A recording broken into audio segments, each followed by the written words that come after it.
Bentornati a EUFactor, il nostro appuntamento settimanale con le politiche europee di coesione che stanno vivendo nel 2023 un anno piuttosto complicato, ricco di opportunità ma complicato, perché nel 2023 ci sono da finire di utilizzare i fondi del periodo 2014-2020, periodo di coesione che come tutti i periodi di coesione è un settennato più 3, cioè si danno 3 anni di tempi di recupero, diciamo, per completare i progetti, da finire entro il 31 dicembre 2023. Però è anche un anno in cui è entrata nel vivo la nuova fase delle politiche di coesione 21-27, ormai sono passati 2 anni, i tempi sono maturi e c'è il PNRR da spendere tutto e da impegnare entro il 2026. Del PNRR non stiamo neppure a dirvi perché tanto leggete tutti i giorni sui quotidiani, ma in realtà insomma sono 3 i canali che vanno a sovrapporsi l'uno sull'altro e in totale assommano oltre 330 miliardi di euro di investimenti da completare nel giro di qualche anno.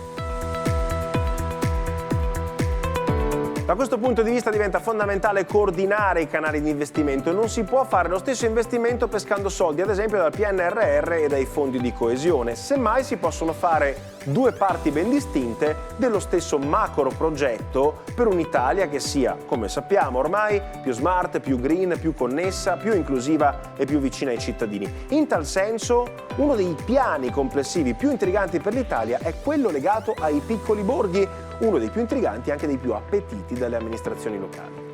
Il bando borghi, una linea di intervento che ha sostenuto alla fine 211 progetti in tutta Italia di comuni che anche in forma aggregata hanno sviluppato un progetto di sviluppo locale basato sulla cultura. Questo è molto importante.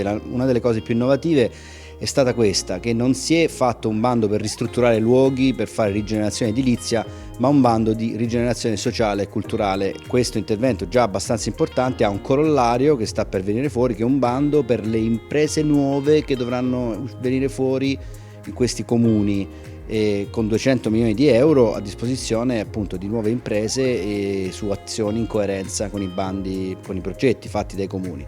Quindi c'è questo aspetto molto innovativo del rapporto pubblico-privato per sviluppare progetti locali di sviluppo locale.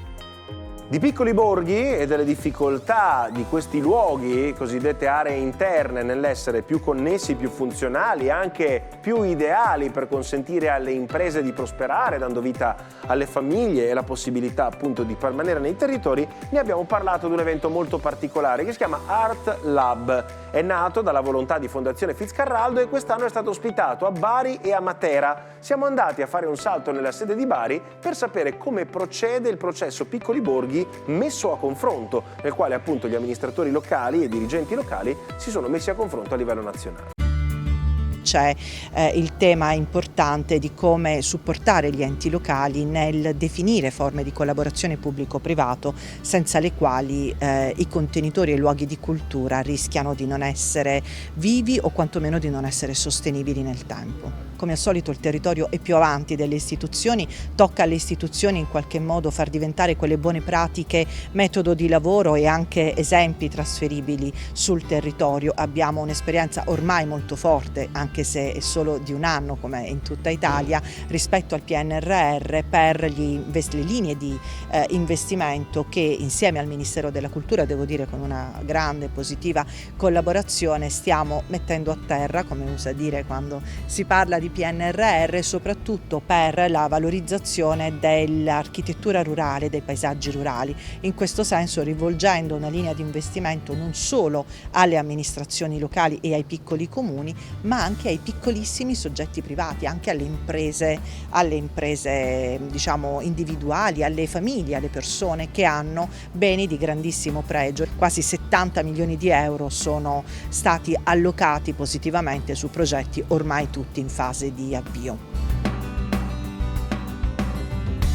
L'obiettivo è naturalmente coinvolgere sempre di più i colleghi che si occupano di sanità all'interno delle regioni. Stiamo lavorando per fare un aggiornamento della normativa regionale dedicata alla cultura. C'è in Regione Toscana un testo unico dedicato alla cultura, legge 10 del 2010, e speriamo di poter lavorare per poter integrare il tema del welfare culturale anche nelle nostre norme. Con il FESR 1420 avevamo fatto un importante investimento in tema di digitalizzazione del patrimonio e utilizzo di questo materiale come ponte rispetto al grande pubblico, quindi per la costruzione di itinerari, messa a disposizione di materiali, ipotesi, opzioni anche di approfondimento. La Digital Library del PNR e un nuovo importante finanziamento FESR ci consentono di guardare un pochino più lontano e di essere strategici, e quindi speriamo di poter fare questo salto di qualità importante sul tema digitalizzazione, e cioè non soltanto a fini conoscitivi, conservativi, di tutela, ma anche per utilizzare questo materiale come una possibilità di innovare la fruizione dei beni culturali. Ora finanziamo tanto i muratori, è vero, e comunque va bene, perché comunque il nostro patrimonio deve essere assolutamente conservato, restaurato e rifunzionalizzato. È evidente che la preoccupazione più grande è quella del futuro, cioè se pensiamo per esempio al bando borghi PNR, sia linea A che linea B, facciamo delle interessantissime start-up di progetti di valorizzazione che nel tempo dovranno essere mantenuti. Qui io penso che le regioni avranno un ruolo molto importante, cioè io penso che per continuare a dare gambe ai progetti che si sviluppano grazie al PNR, le regioni avranno bisogno anche di riorganizzare le proprie politiche. In altre parole, se con una linea di finanziamento costruisci i muri, diciamo ad esempio col PNRR che è destinato soprattutto a quello, poi però dovresti avere anche i soldi per popolare quei muri, per assicurare ad esempio che in una grande struttura sanitaria nuova di Zecca ci siano medici, infermieri e attrezzature, o per consentire ad esempio a un luogo pubblico che abbia anche i soldi per il personale che ci lavorerà dentro. In questo senso ad esempio siamo andati a fare un giro tra le community library della Puglia, una strepitosa strategia finanziata con fondi europei che ha consentito alla Puglia di creare o di ristrutturare 125 biblioteche materiali e immateriali, con le persone che ci lavorano dentro naturalmente. Ne parleremo a tempo debito con la nostra storia di coesione in fase di preparazione. Intanto un piccolo assaggio.